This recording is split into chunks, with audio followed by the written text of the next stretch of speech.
Well, let's see. Where's the timer so I can see where we are? But my research interest over the years has been in resources. So been in energy, in chemicals, the environment, and in water.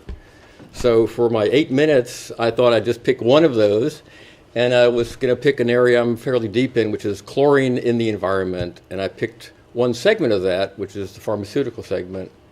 But in fact, my database goes across all end uses of chlorine in the economy. So I thought I'd give you a little bit of background. Okay, so how big's the industry, first of all? The pharmaceutical industry is like $3 trillion in the US and Canada. That was my scope of my research. It's big and it's dynamic, it's research intensive, they develop a lot of new products, and they come out with new things every week, every 6 months, every year. So it's very heavily research dependent. And chlorine is a chemical they use a lot of. Actually, the volume is very small in terms of total use, but it's very powerful in the pharmaceutical industry for facilitating pharmaceutical research.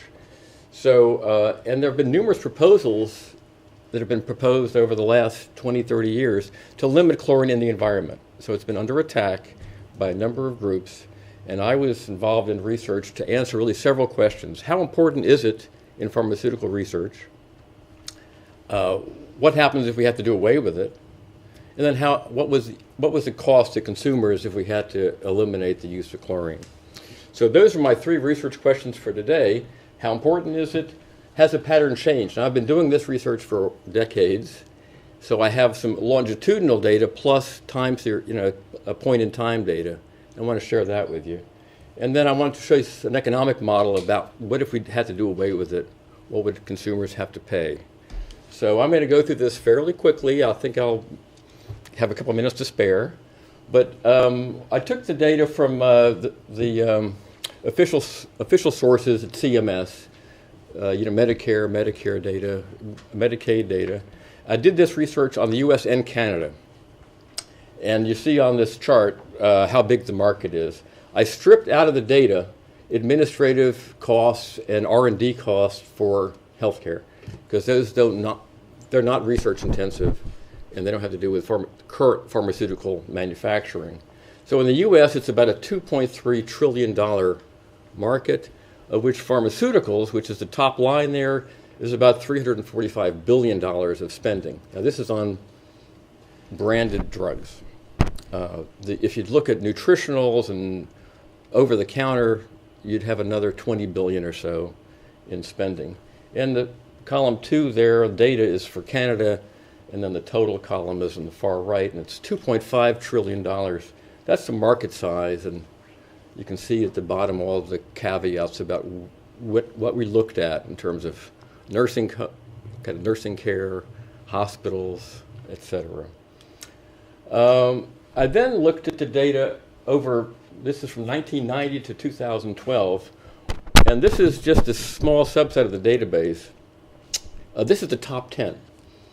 So in 1990, Zantac, which is used for gastric ulcers, was the top selling drug, followed by Tagamet, which is also used for gastric ulcers. And then you see in the far right-hand column, what were the top sellers in 1990? The middle column is 2004. I did an update. What was the top seller in 2004? Lipitor. You probably know that drug if you're in the business school pretty well. Zocor, Prevacid. Nexium was the fourth seller. And you can go down the list and see perhaps some drugs that you might be familiar with. In 2012, I did another update, and they said, what's the top seller in 2012? This is on dollar value of drugs. And Nexium is the top one. Abilify, Crestor, Advair Diskus, which is for breathing issues, Cymbalta.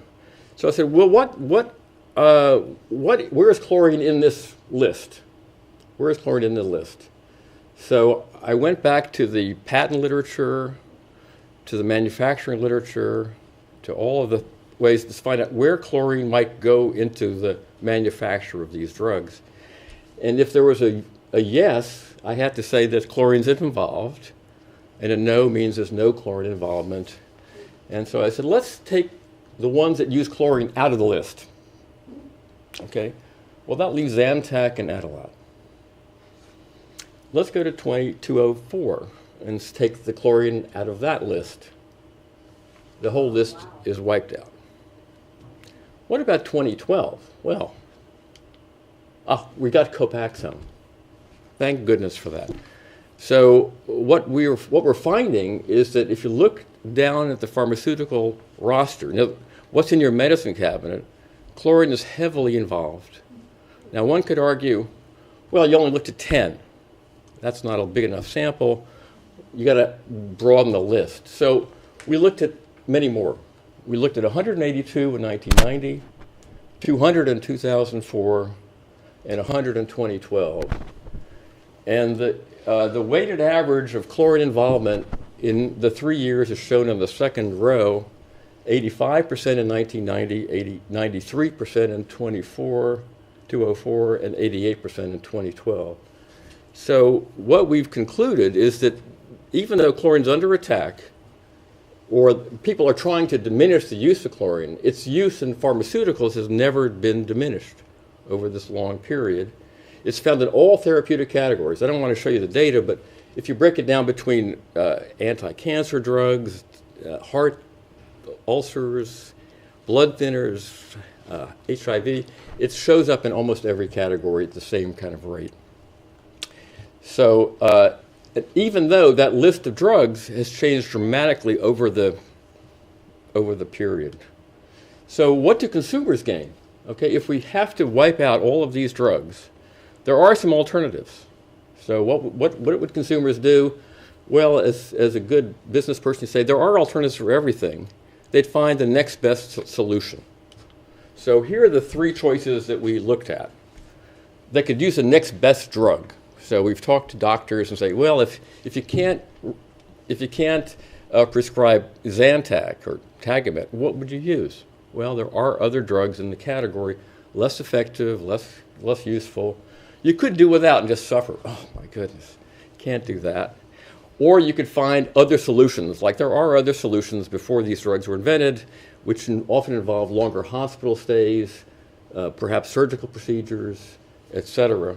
So we used the Cobb-Douglas constant elasticity model to estimate the economic effects of doing without. And I'm not going to show you the mathematics, it's pretty simple.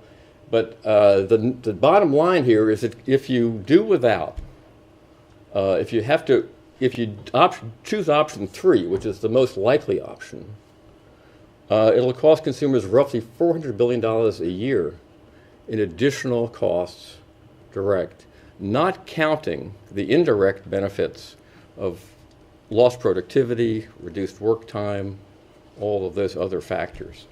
So I just heard a little bell go off. Am I done? I'm done. Okay, good. Thank you, Ronald. There we go.